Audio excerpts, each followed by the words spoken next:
La Guerra de las Malvinas es la historia de solo 20 jets Harrier contra los 200 aviones de la aviación argentina y de la victoria increíble de un avión increíble. Rayo del despegue vertical.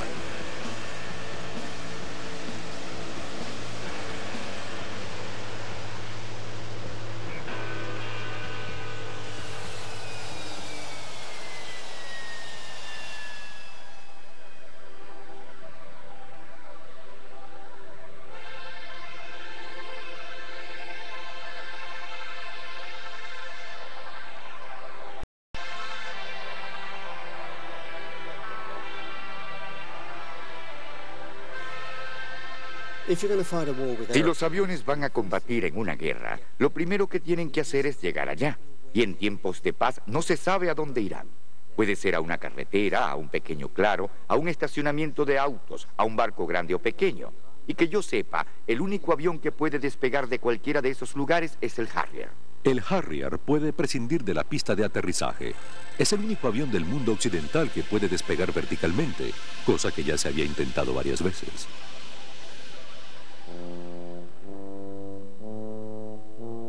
La propulsión para un despegue vertical fue la obsesión mundial de la aviación tras la Segunda Guerra Mundial. Los ingleses comenzaron primero con el Bedstead volador, que consistía en un motor Rolls-Royce con patas. Se intentó incorporar ese principio a un avión funcional, pero hicieron falta casi 10 años de intentos y fracasos.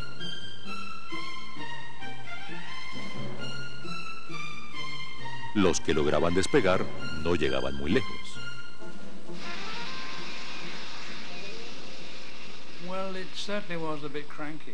Era un poco torpe en esos primeros tiempos.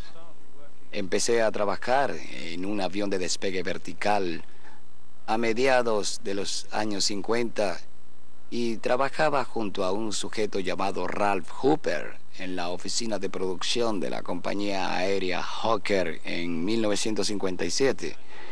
Y Ralph Hooper hizo los primeros bocetos del 1127, que luego se llamaría el Harrier. En la época lo considerábamos solo un ejercicio interesante de ingeniería, pero resultó ser un invento de enorme importancia. El principio revolucionario de este avión inglés es sumamente sencillo. 4 boquillas giratorias y un motor a propulsión que dirige el impulso hacia abajo para permitir la elevación. Posee un solo motor en el cual el aire sale por 4 lugares y no por la parte trasera. Y al final de cada salida hay una boquilla rotatoria. Aquí, en la cabina donde estoy sentado, hay una palanca que permite activar las 4 boquillas juntas. Aparte de eso, es un jet de combate normal. Sí, es un gran logro. A mediados de los años 60, el Harrier logró un sitial como el único avión de funcionamiento excelente con despegue vertical, pero nadie lo compraba. No alcanzaba la velocidad de los aviones caza supersónicos de la época. Se le consideraba simplemente una novedad. Servía para hacer acrobacias aéreas, pero a la hora de combatir hacía todas las funciones, pero no dominaba ninguna. Podía cargar bombas, pero no tantas como un bombardero convencional. Era ágil en el aire, pero no tan rápido como un jet de combate convencional. Al principio, tanto la Marina Real como la aviación se mostraron francamente hostiles. No era un avión supersónico, no llevaba armas grandes de largo alcance, parecía un juego para muchachos. Y a finales de los años 50 y a principios de los 60, la gente solía decir: "Va, esa cosita no puede ni cargar una caja de cigarrillos a lo largo de un campo de fútbol". Pero en 1968, la Infantería de Marina de Estados Unidos rompió los convencionalismos militares y compró el Harrier. No les importaba tanto la velocidad supersónica, sino la capacidad única de aterrizar y despegar sin pista de aterrizaje. En 1969, la Real Fuerza Aérea se convenció de la gran capacidad del avión y organizó su primer escuadrón de Harriers.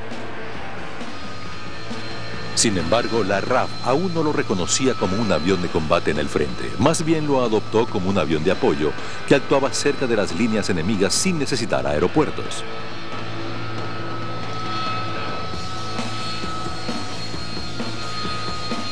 Pero aún en este papel limitado, el Harrier se ganó la adhesión de sus nuevos pilotos. Intentamos colocar el avión en un nuevo contexto, alejándolo de los aeropuertos con pistas de concreto y haciéndolo volar como lo hacían los helicópteros, pero no como los aviones caza.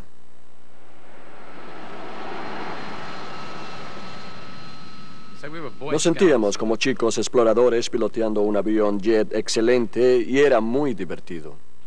Volar en un Harrier es la experiencia más estimulante que puede sentirse en el mundo. Resulta irónico que el Harrier pudo probar su valía como avión caza gracias a los recortes en el presupuesto de defensa.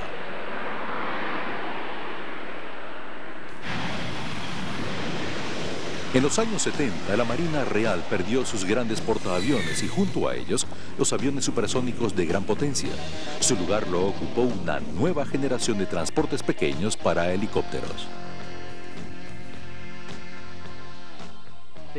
La Marina se sintió horrorizada. No tendría ningún tipo de defensa aérea cuando los barcos se alejaran del alcance de los aviones de la Real Fuerza Aérea.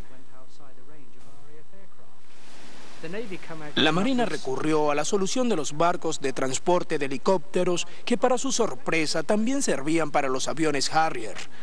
La Marina ya contaba con apoyo aéreo. No se sintió muy feliz con eso, pero era todo lo que le darían. Era la gran oportunidad del Harrier. Durante años lo habían relegado para favorecer a los jets más grandes y rápidos, pero ahora se convertiría en la salvación de la Marina Real. Se hicieron cambios en el sistema de navegación del Harrier para adecuarlo a las misiones en el mar. La Marina fue la primera en utilizarlo como avión de combate. Un nuevo modelo que entró en servicio en 1980 se llamó el Harrier Marino. Y los pilotos del Cuerpo Aéreo de la Marina probaron lo que podía realizar. El primer escuadrón fue el 800 y yo tuve mucha suerte en ser escogido como líder de la unidad de prueba y después del cuartel general del escuadrón. Y fue un episodio muy emocionante poder ver los planos del avión convertidos en realidad. El Harrier pasó al servicio activo completo a pesar de todos los inconvenientes, las dudas y los comentarios irónicos y ya estaba listo para su gran prueba. Y 18 meses después, la prueba llegó. Durante muchos años dijimos que necesitábamos una pequeña guerra local para que el Harrier probara sus grandes ventajas. Con pocos muertos, pues eso es muy cruel. Y la guerra llegó a las Malvinas.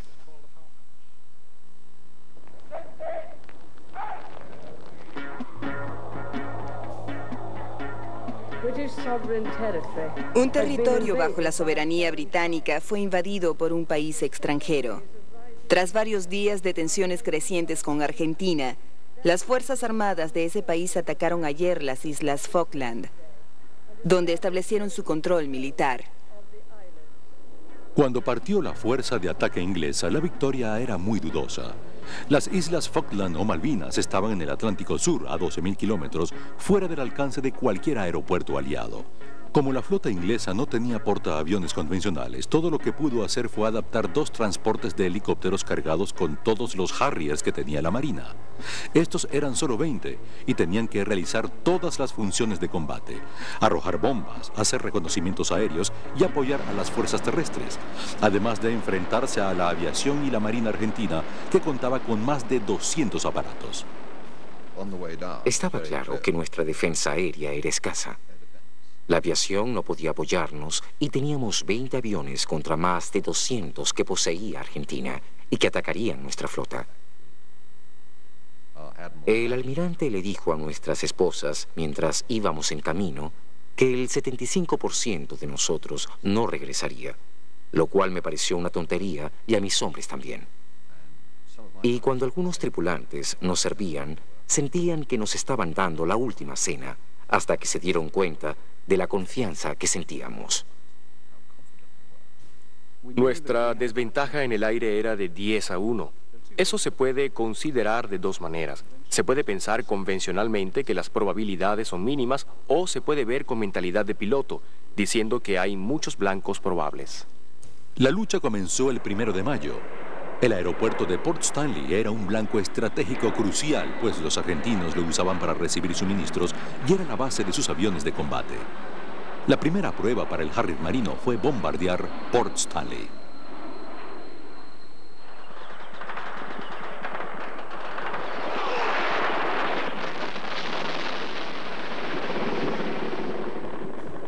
Me acerqué por un lado del aeropuerto y noté que unas bengalas rastreadoras se dirigían hacia mí. Entonces me di cuenta de que intentaban derribarme.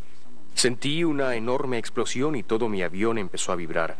Me di cuenta de que me habían alcanzado y fue con una bala explosiva de 20 milímetros que perforó la cola del avión. El agujero de entrada era muy pequeño y nítido en el lado izquierdo del alerón y el de salida era del tamaño de mi cabeza. La vibración era tan intensa que no podía leer los instrumentos, pero llevé el avión a bordo y lo remendaron. Al día siguiente ya estaba volando. Fue mi primera prueba en acción.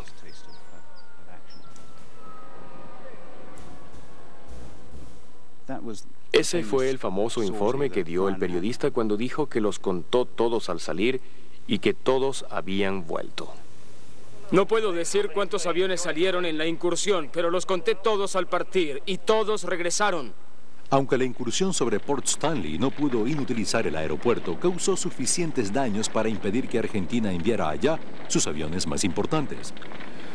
El grueso de las misiones aéreas debían partir de tierra firme de Argentina a 600 kilómetros de distancia y los aviones tendrían poco combustible al llegar a las Malvinas. El Harrier había probado su valía como bombardero provisional y ahora tenía que probarse como avión de combate.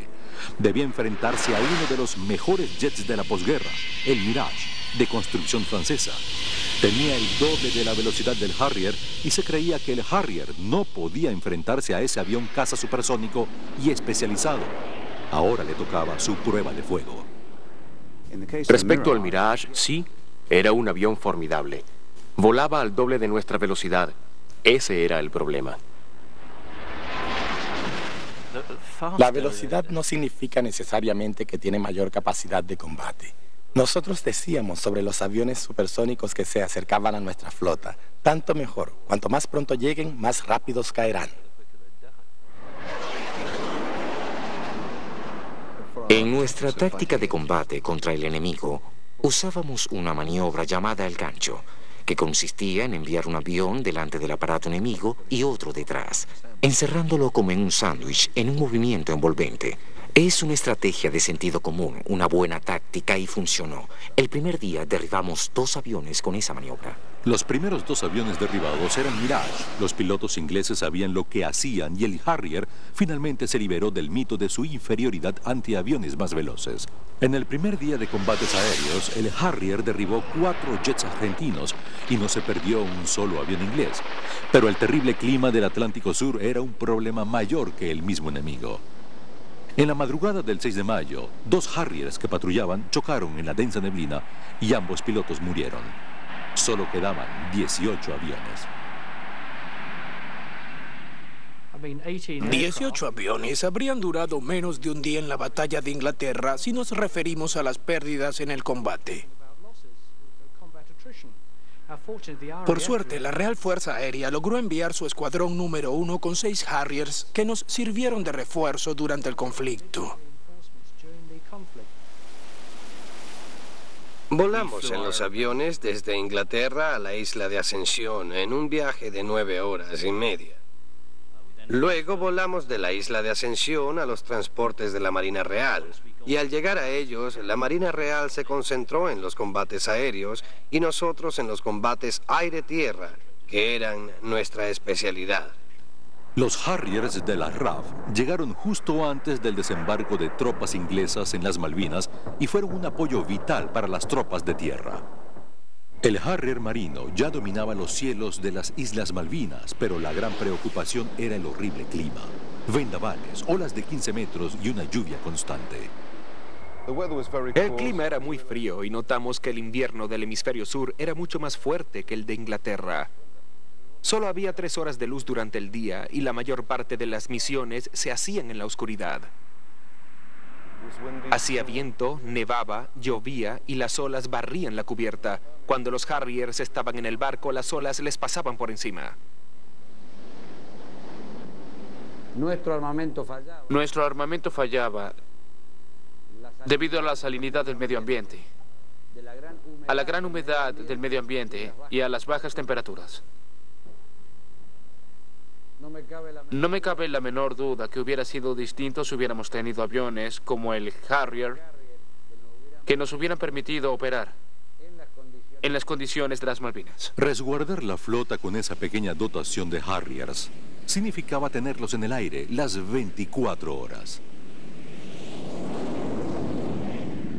Teníamos 8 aeroplanos a bordo y debíamos realizar al menos medio turno de guardia nocturna sentados en la cabina para que al menos un avión estuviera listo para el vuelo. El piloto debía estar listo y vestido. Para planearlo, matemáticamente con solo los 11 pilotos que yo tenía, debía estar despierto toda la noche y volando todo el día. Y lo mismo la noche siguiente. No nos quejábamos de lo difícil que era, pero la tensión era fuerte. Solo tenía 5 minutos para mí mismo durante el día, y un par de veces lloré de la frustración al ver que las cosas no salían tan bien como lo esperábamos. Los Harriers despegaban todo el tiempo. Teníamos al menos 5 aviones en el aire en todo momento, quizás más. Cuando desembarcamos en las Falkland, usamos todos los Harriers disponibles y en cuanto regresamos al barco los enviaban a otra misión y despegaban de inmediato y sin dudarlo, directo a otra misión. Los del Escuadrón 801 volamos en 695 misiones y solo abandonamos una misión por el mal tiempo, lo cual en términos de aviones o de autos de carrera modernos es algo increíble. Y por eso me encantaba ese avión. El 14 de junio, cuando los Harriers de la Real Fuerza Aérea atacaron Port Stanley, las fuerzas argentinas se rindieron. La guerra de las Malvinas había terminado. El avión en el cual muy pocos confiaban para la guerra había probado su valía. En su papel de avión caza, el Harrier derribó a 23 aviones argentinos sin perder un solo aparato en los combates aéreos. Destruyeron 9 aviones argentinos más en sus ataques a la base. Por su versatilidad sin igual en el combate, el Harrier se lució como algo más que el avioncito que hacía de todo un poco. Era un artífice en todos los papeles. Creo que muchos se sorprendieron del buen desempeño del Harrier en las Falkland. Se asombraron porque no conocían el avión. Los que lo conocían y trabajaron en él, sus ingenieros, sus pilotos, se sintieron aliviados al ver que estuvo a la altura de sus expectativas en la guerra. Pero no se sorprendieron. Recuerdo que dije varios años antes de la guerra de las Malvinas que si tenía que ir a la guerra en un avión escogería el Harrier. Y tuve mucha suerte porque así sucedió y el avión probó lo que valía. El Harrier sigue sirviendo en primera línea en Inglaterra y en el mundo. En la Guerra del Golfo y en Bosnia ha mantenido una presencia internacional de combate. Y para quienes trabajaron en él desde el principio, el Harrier cumplió todos sus sueños.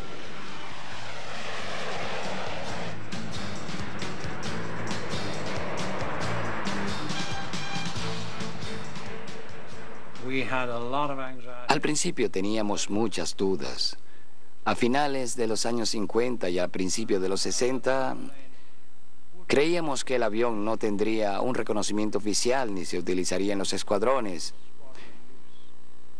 Y sí, teníamos fe y la esperanza de que la excelencia del avión lograría que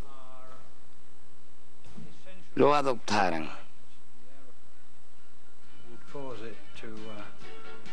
To be adopted.